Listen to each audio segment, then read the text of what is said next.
still bangles.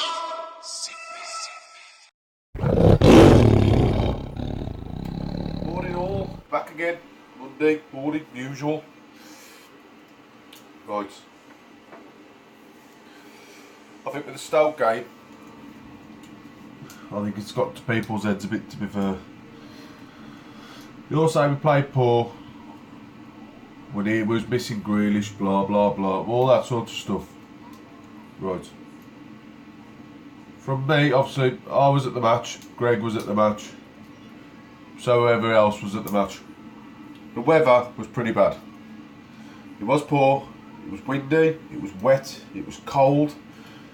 Even my toes was absolutely freezing. Right, so the weather has got much to play on that game, as well as the players. Yeah, it weren't the best, but the thing with Stoke, just take a think, that was Premier League last year. Last season, that was Premier League. So they ain't a pushover team. We all know it, everybody else knows. Stoke is not a pushover team. They're a well-disciplined team, and it's very rare they'll let a few goals past them. They're a hard team to play against. So Grealish, just because Grealish weren't in it, that doesn't mean we was missing him. McGinn was running all over the place,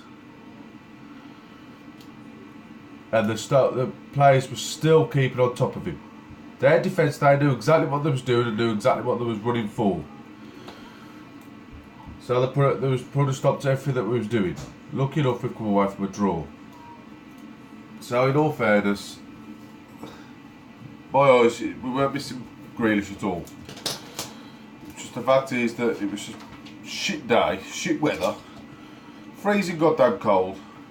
The Stoke are a decent side anyway. They ain't a pushover there either. Right? But Nyland, my honest opinion, Nyland had a perfect game that day. Yep, 2 goals went in. Fair enough. The first goal was uttered. Hutton made a simple mistake where the player outrun him. Now, I like Hutton, I respect him. But he made a simple little mistake.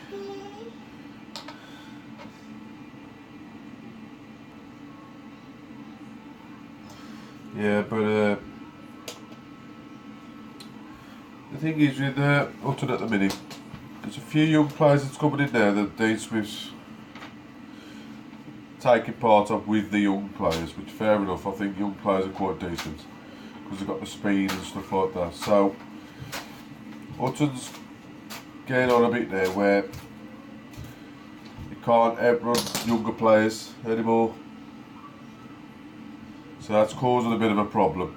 So, but playing him on the left, that's his weakest side. Even though we've got no cover for the left, but Hutton only makes mistakes when he's on left. That's my honest opinion. A few of us might have some. If you have, just drop me in the comments below. It's like another thing that comes to mind as well. I've seen a few posts and stuff like that about how quiet it was at Villa Park and no chanting and stuff like that, singing. I ain't being funny, I was in the upper halt. Me and Greg can say it himself. Did I stop singing? There was always chanting and it weren't quiet in the halt. There's a few people from the North Stand and stuff like that have just been complaining that how quiet it was and stuff like that. They had to start the singing, blah blah blah. No. One time, yeah, Stoke fans are noisy. They always have been, and they're well known for noisy fans. But they didn't out-sing us, they didn't out-chant us, or anything like that.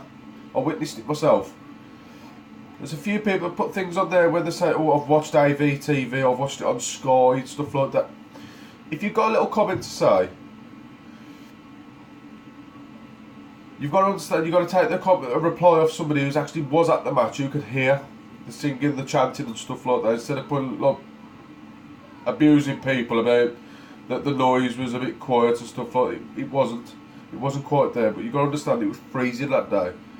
So fair play to every single fan who went to that game and sat there in that pissing down rain and freezing cold weather and still chanted. Yep, fair enough. The people who can't make it, I've got nothing against that at all.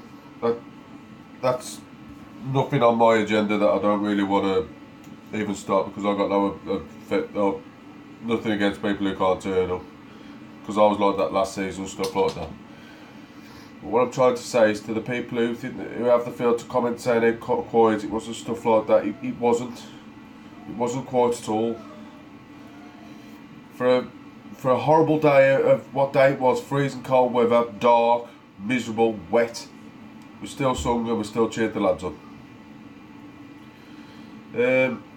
Well, that's all the moaning out of the way anyway. All the moaning's done. The weak spots, I'd say, for the Stoke game was on the wings, both wings. There was getting a touch left, right, and centre on the wings. I'd say that's my opinion. Balassi didn't have his top game sort of thing. A few balls that he gave back to them, which was a bit shocking.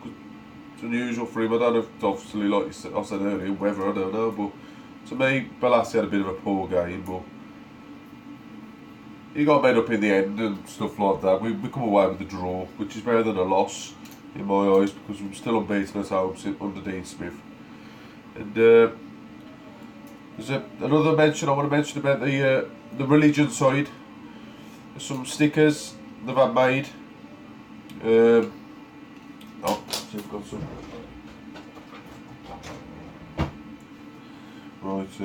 Right.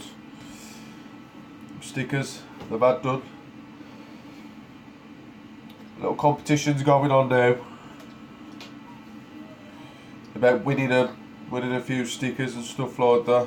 So if you want to join in, by all means join us. Look, David, you've got a few competitions going on for him. So join in on the religion side for their little competitions out with the stickers. So yeah, well, that's it for me. Thanks guys. Hopefully speak soon and hopefully